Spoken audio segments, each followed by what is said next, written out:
Welcome back to the deep dive. You know how this works. You give us the material, the really dense stuff, the deep research, the philosophical text, and we dive in. We really do. We get in there, pull it all apart, and try to make sense of it so you can walk away feeling like you've really, wrapped your head around it. And for what we're looking at today, you're going to need more than just a life jacket. We're talking, I don't know, a metaphysical submarine, maybe? A drill rig. That's what we need, because we are going right to the core of things. We're talking matter, energy, consciousness, the very idea of a place. It's one of those sessions that really ask you to just set aside everything you think is solid and real for a little while. I'm ready. So what's the source material for this particular mind bender? Okay, so this is session 62 from the early sessions, book 2 of the Seth Material. Session 62. And we have specific date and time, which I love. It was recorded on Monday evening, June 15th, 1964. Began right at 9 p.m. 1964. It just grounds it in such a specific time. You can almost picture the room. Absolutely, and it's important to set that context, especially if you're new to this. We are analyzing what's known as channeled content. Right. So this is information that was communicated by a non-physical personality who is called Seth through the medium, who went by the name Rupert. And our whole goal here is just to explore the ideas. We're looking at the concepts themselves as they were presented in that structure. And as always, just to be completely upfront, this deep dive is distributed completely free of charge on all the major platforms. It's for educational purposes only. Yes, and we have to give full credit to the Seth Material and the publisher, New Awareness Network, for making this available. So let's set the scene. June 1964. What was the vibe in the room that night? Because the notes usually give us a little hint. They really do, and this one is great. The medium, Rupert, was apparently somewhat unsettled that evening. Oh, here we go. A human moment. A very human moment. It was stress from her part-time job at an art gallery. There were some changes happening, and she was just drained. I think we've all been there. For sure. And she even said something to her husband, Joseph, who took the notes, that basically amounted to, and I love this quote, "If Seth can get anything out of me tonight, he's doing good." Huh. I love that. It's so real. So you have this person who's about to channel profound metaphysical insights, and she's just thinking, ugh, it's been a day. It really grounds the whole thing, doesn't it? It shows you're still dealing with office politics and scheduling even when you're, communicating with other dimensions of reality. So how does Seth handle that? Does he come in all serious and formal? Not at all. He comes in with this dry wit. It's fantastic. He immediately breaks the tension by referencing a social event they'd just had. Oh, that's right. The cocktail party. The cocktail party. And Seth says, and this is the direct quote, "Your cocktail party, however, I found immensely amusing, and at a later date I may give you some reasons for its rather explosive nature." Its rather explosive nature. I mean, what does that even mean? I'm picturing flying canapes, dramatic arguments. Who knows? Yeah. But it completely changes the mood, right? It's funny, it's a little gossipy, and it just shows that this isn't some grim, stone-faced exchange. There's a personality there. It's a great way to start. But he doesn't linger on the explosive cocktails, does he? The mission shifts pretty fast. Instantly. From party gossip to the fundamental physics of the universe in a heartbeat.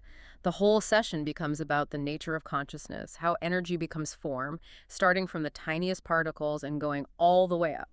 But before he even gets into the physics, there's this really practical piece of advice he gives them right at the start. Yes, and it feels directly related to Rupert's stress that evening. He talks about their relationship, the connection between Rupert and Joseph. The rapport. Exactly. He says, "A more or less intimate rapport between you helps you both whenever outside difficult situations arise." He's basically saying your personal connection is a functional tool. Not just a comfort, but a tool. Right. He says the difference in the amount of beneficial, constructive energy you can draw upon when you have that strong rapport versus when you don't is immeasurable. Wow. So that's the immediate takeaway, even before we get to the wild stuff. The quality of your key relationships isn't just a nice to have. No, it's a lifeline. It's a conduit. It's how you tap into the energy you need to get through the tough stuff. Yeah. He's telling them and us to get your rapport right, and the universe basically has your back. A powerful way to begin. Okay, so with that foundation laid, let's jump into the really big concepts, the structure of reality itself. Let's do it. And he starts by signaling that this is going to be good stuff. He tells Joseph that the material on material is excellent. Like, pay attention, this is the good part. Pretty much. And then he just drops the foundational statement. Consciousness is in everything. It is not, he stresses, limited to things with brains. This is such a radical idea, even now. The idea that a rock or a table has some form of consciousness. It is. He says, and I'm quoting again, all energy contains some consciousness in simple or more complicated gestalt fashion. Okay, let's pause on that word, gestalt. Hmm. We hear it a lot, but what does it mean in this context? It's about a pattern or an organized whole that's more than just the sum of its parts. So when he says consciousness exists in a gestalt fashion, he means it's not just random awareness floating around, it's organized into patterns of awareness. So even at the simplest level, there's a structure to it. Exactly. He talks about atoms and molecules, for instance. He says they so possess a limited consciousness and a generalized subconsciousness. Two different kinds. Okay, so the limited consciousness, what would that be? Like the atom knowing how to be an atom. That's a great way to put it. It's the awareness it needs for its immediate job interacting with other particles, maintaining its own structure. But the generalized subconsciousness is where it gets really profound. This is the capsule comprehension part. This is it.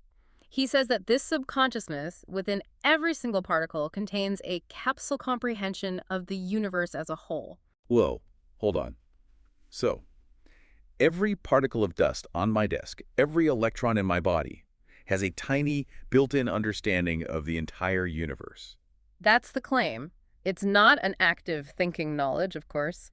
My desk doesn't know what's for dinner tomorrow. Okay, good. I was worried. It's more like, think of it like a single drop of seawater. The drop isn't the whole ocean, but it contains the chemical formula, the entire blueprint of the ocean within it. Or like every cell in our body has the full DNA blueprint for the whole person. Perfect analogy. It's a silent, inherent knowledge, a latent potential.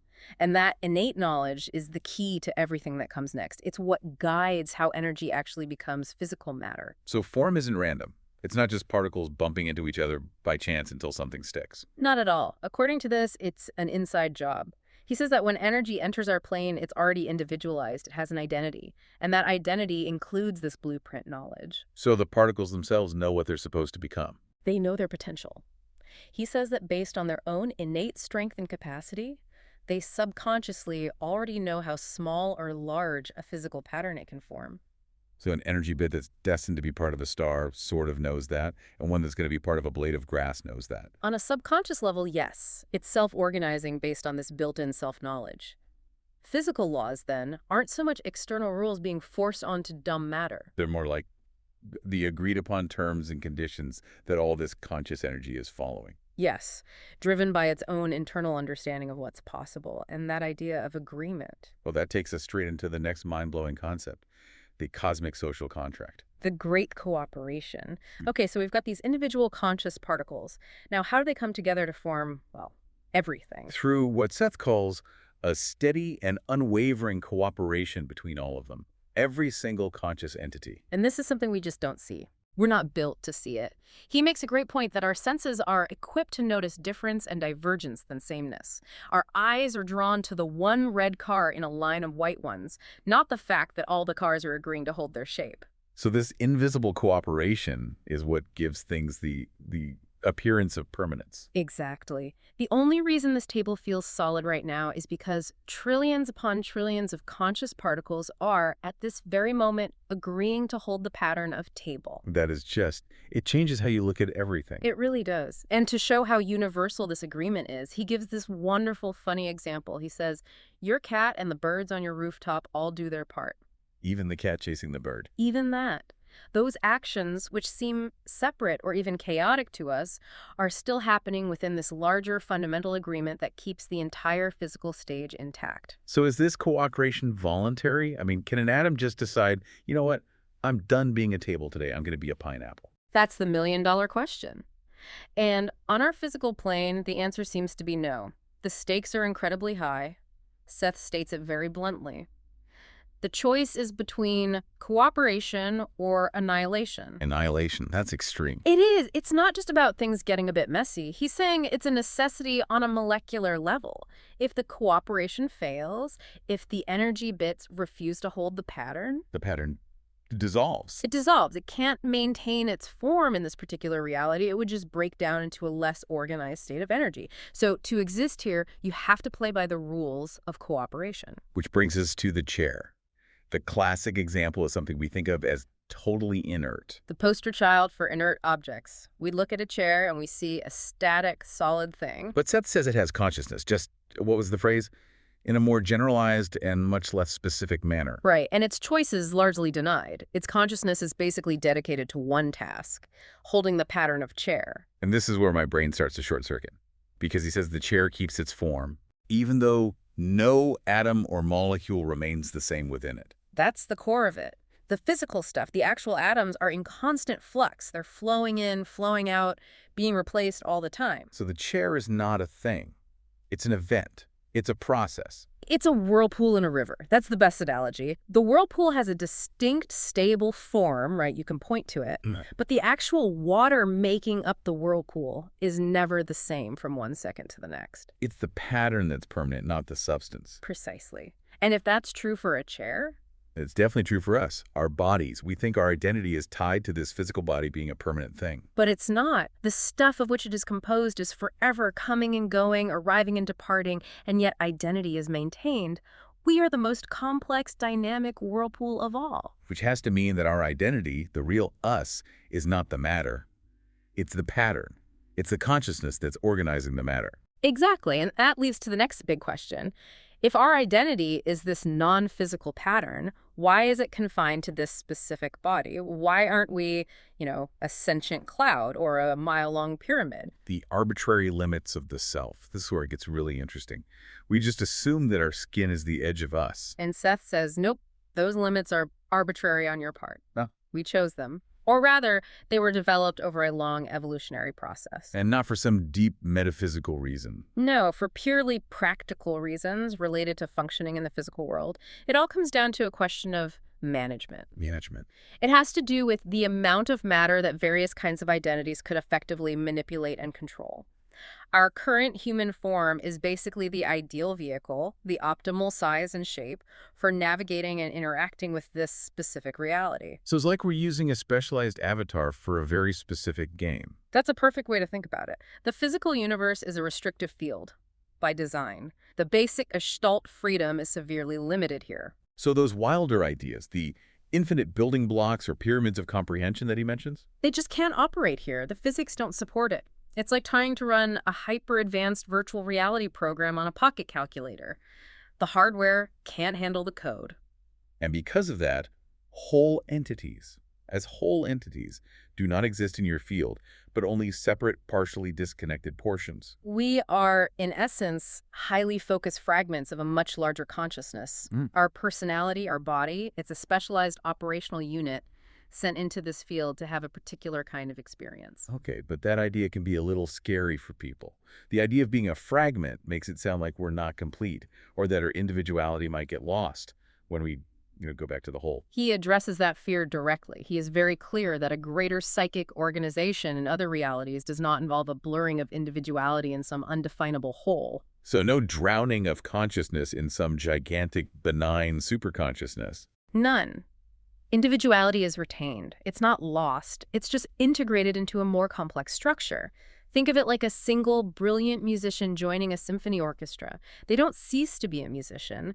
Their individuality contributes to a much grander composition. That's a reassuring thought. And besides, he points out that we're already a collective, even if our ego doesn't realize it.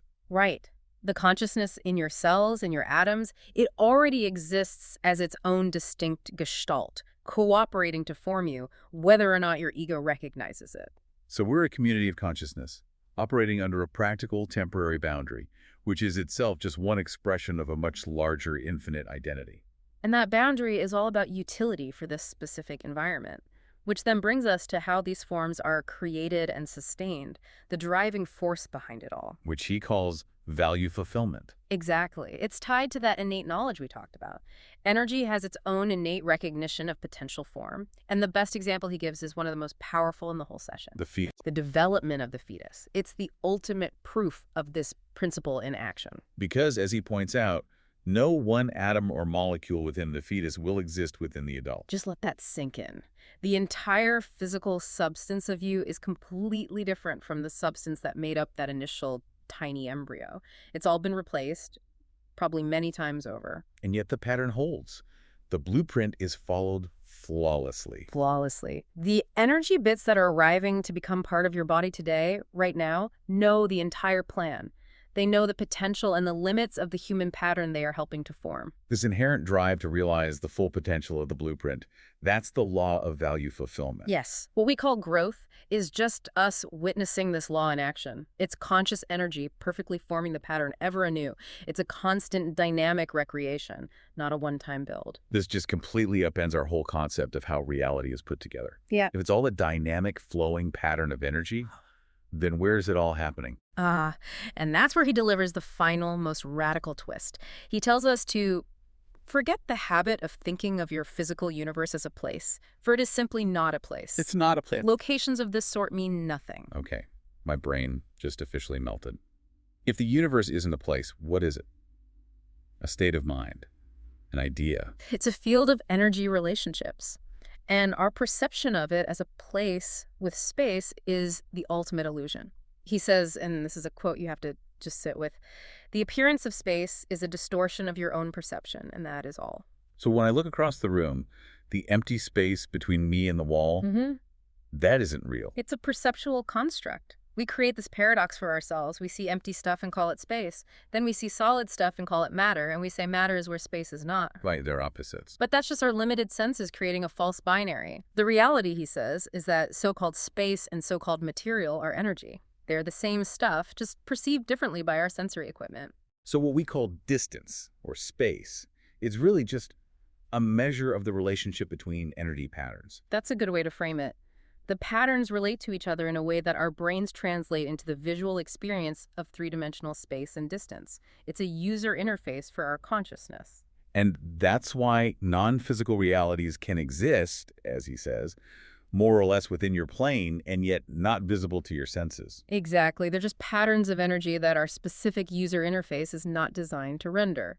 To make it more understandable, he compares it to our own minds. The psychological experience. Right. He says these other realities exist in the same manner that psychological experience exists and does not take up space. Your memories, your feelings, your dreams, they are absolutely real. They have real effects, but they don't have a physical address. They don't occupy any cubic centimeters. They exist as patterns of relationship and organization, not as objects in a location. Precisely. And this whole concept is what provides the final proof of the immortality of identity. Okay, so let's tie it all together. The physical patterns, like our bodies or the chair, are temporary. They have to be. They have to be, because energy is continually new event and motion. If you lock energy into one permanent pattern forever, you create what he calls a dead end. The whole system is about flow and renewal to maximize that value fulfillment. Stagnation is cosmic death. So the body has to dissolve. Yeah. But our identity, the us that animated it, is not the body, it's the pattern. So what happens to the pattern? This is the beautiful part. He says that identity, being independent of matter, is then not finished when the particular physical pattern is no longer created. Because energy has two key properties. It's propulsive, always moving forward, creating new things. And it's retentive? And it's retentive. It retains the memory of previous gestalts, all the experiences, the personality, the identity you build in this life. It's encoded, remembered by the energy itself. So that capsule comprehension in every particle is also like a cosmic hard drive. In a way, yes. It ensures that individuality is never lost, never broken down, which leads to his final booming conclusion on the matter. That psychic gestalts or identities or individualities are, for all practical purposes, immortal. They might join larger gestalts, larger symphonies of consciousness, but they are never less than they were. He says once a personality is created by the entity, quote, it retains that individuality. It becomes a permanent, unique part of the cosmic fabric. What a journey. From a stressful day at the art gallery to the immortality of the soul. It's a lot to take in one sitting. And apparently Seth thought so too. Right. The ending of the session itself is so human, he just stops. Abruptly. At 10:30 p.m., which was earlier than they were used to. They were ready for more, but he called it. And he explained that he was going to end the sessions a bit earlier for a while, as he put it, merely to protect my interests. Which sounds so dramatic, but it was really just about managing the process. It was. It was about handling this very difficult material in a way that didn't overwhelm the system. He wanted to protect Rupert's energy and give Joseph some rest and time to assimilate material. It was literally a scheduled coffee break in the middle of a metaphysical data transfer. And then there's that hilarious little postscript where he comes back on briefly. Yes, they were clearly a bit worried or concerned by the sudden stop, and he picks up on it and says, "I did not realize that you would become so concerned. I am indeed flattered." He's flattered. Even a cosmic entity enjoys feeling needed. It's perfect. It is. He's trying to maintain, as he says, a delicate balance here of spontaneity and discipline. He knew they needed some breathing space, that human touch, that awareness. It's what makes all this radical physics feel so approachable. Absolutely. Okay, that was an incredible amount of information. Let's try to boil it down into the core takeaways for you, the listener. All right. First, the big one. Everything is conscious. All energy contains consciousness in organized patterns or gestalts, and every particle has an innate subconscious knowledge of the entire universe. Second, solid matter is an illusion. Physical permanence comes from the constant, unwavering cooperation of conscious energy holding a pattern. Remember the whirlpool and the chair. The identity is the pattern, not the ever-changing stuff. Third, you are not your body. The limits of your physical self are arbitrary and practical, designed so your consciousness can effectively manipulate matter in this specific reality. You're a focused portion of a greater identity, but your individuality is never, ever lost. And finally, space isn't real. The universe is not a place. The appearance of space is a perceptual distortion. Reality is a dynamic field of energy relationships, and your identity being non-physical is therefore immortal. So here's the thought to really sit with. If your entire physical being is held together second by second by the willing cooperation of countless conscious energy bits, all following an innate blueprint, what happens when you, your conscious mind, your ego, decide to cooperate with that process too? Hmm. What happens when you stop fighting it or ignoring it and consciously align with the very energy that is creating you in every moment? What kind of collaboration becomes possible then? And let me add one more layer to that. Let's go back to those practical arbitrary limits. Seth says we exist in this form to effectively manipulate and control a specific amount of matter. That implies a purpose, a task. A job to do. A job to do. If your infinite self chose to operate within this highly constrained cooperative framework, what is the job? What conscious purpose is so important that it required you to become this specific, limited physical being for a while? That's something to really ponder until our next deep dive. Definitely. And if this has sparked something in you, if you want to go deeper, we can't recommend the original material enough. Absolutely. The depth and nuance in the books themselves is just incredible. You can find all of the Seth Material books, including the Early Sessions Book 2, which we discussed today, from the publisher, New Awareness Network. Just visit their website and bookstore. The address is sethcenter.com/the early sessions. Thank you for going down this very deep rabbit hole with us. We will see you next time.